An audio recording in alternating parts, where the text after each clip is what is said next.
Let's see if we can get on there. I said let's see if we can get on there. Oh, bloody hell. Oh, made it. Today I'm going to photograph boats.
As you may have seen, I started off a bit low down, then I realised that the boat was encroaching onto the horizon, which is the edge of the lake there. So I raised the tripod a bit, well, the centre column, so that's the maximum height, and I've taken the picture, which is so I've dropped the boat sort of below the horizon down there. And I'm taking an F11 at a 20th, but I've got to be careful because I'm standing on a pontoon that I may be slightly going up and down and not noticing, so I've got to check the pictures each time I've taken them. And I've taken a upright, a slightly wide, this is a wide shot this, and a slightly tighter version of it. I think those are the three main compositions. I tend to do this because I still do shoot a lot of stock photography, and it's always good to have multiple versions of it. Sometimes the rules of stock photography don't follow the rules of normal photography, because you've got to realise is quite like on vertical shots space on the right, because that gives them room to put text in, especially over that, you know, like the hill there. So I might shoot a vertical one, which is slightly over to the left, well, the boat's slightly over to the left, to give enough space to run text down through the picture.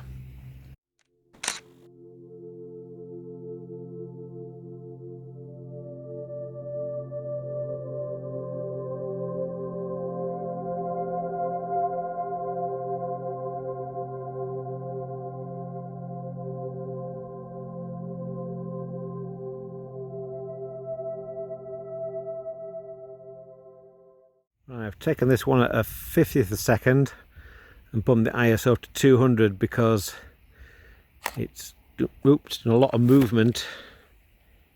It's rotating around its buoy a lot, so moving slightly against the background. So I just thought it'd be I've taken one at 100 ISO and one at 200, so I've upped the shutter speed, just trying to freeze it, and hopefully that'll be enough. I'm going to check on it now whether it's sharp. Where's it gone? Cool. So there we are. What have we got?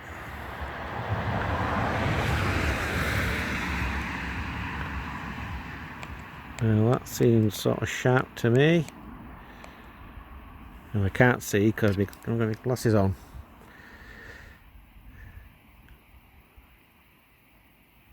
It's sharp enough. Well, maybe the mask is a bit blurry, or is it just my eyes? Oh.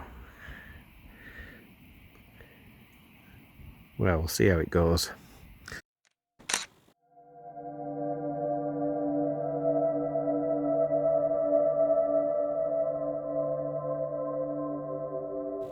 Well, this one was a bit tricky. I had to darken down the foreground there, and then increase the contrast of the sky to give a bit more definition to the clouds, and then because each part of the subject is lit by different parts of the sky in different areas, the boats were slightly underexposed, but I've sort of brightened them up. But it's introduced a weird blue colour cast because that was lit by a bit of blue sky behind me. It was a bit too fiddly, and I couldn't be bothered to correct it because it's not a good shot. But I can show you the problems of sometimes what happens with these things. So there you have it. That was rather complicated and unnecessary fiddling about with this picture. I'll just leave that one for now. I think there's another boat off to the... Where's it gone? That one there. Off to the left is coming into a good position now. So I better put this camera down and photograph it.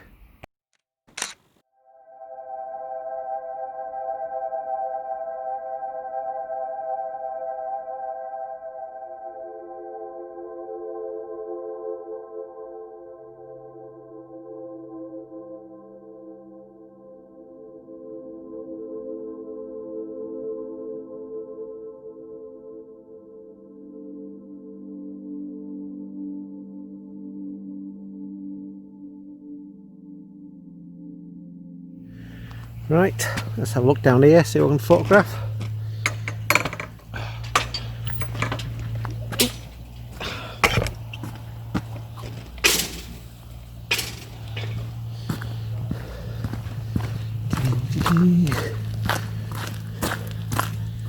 That's where it was over there, behind all those blue boats.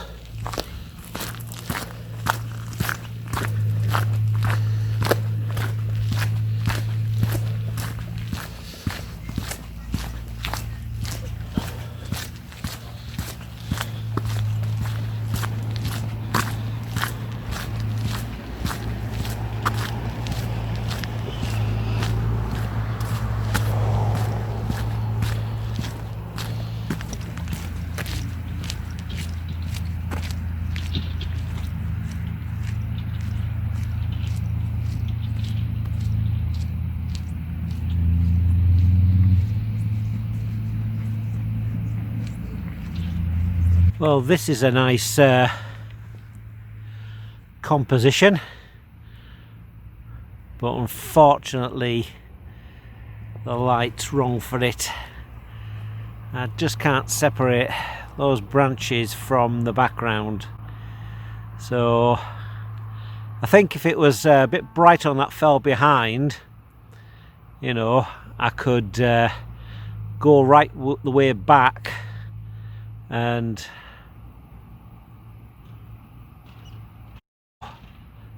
separate the flooded tree from the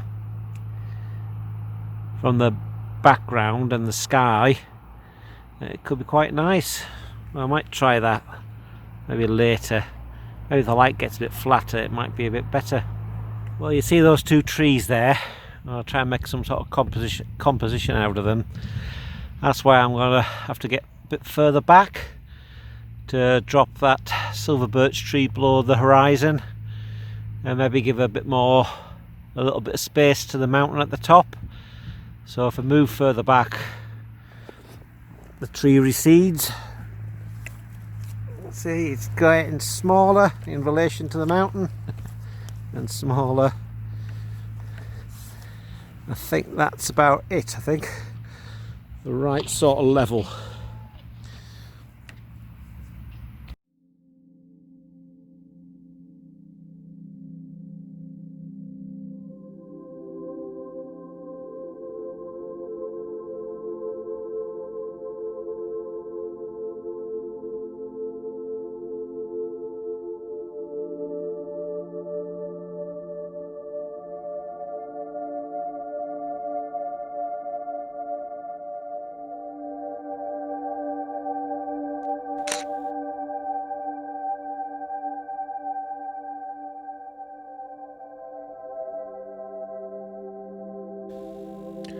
Well, I pushed this one through Luminar 3's Landscape AI feature.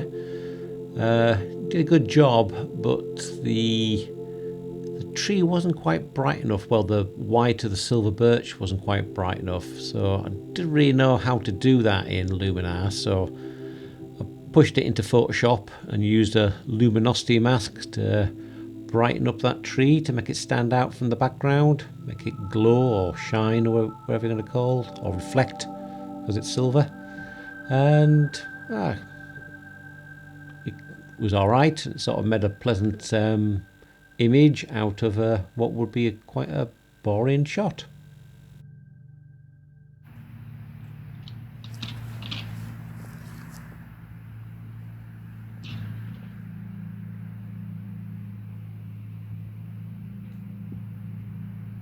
I said like,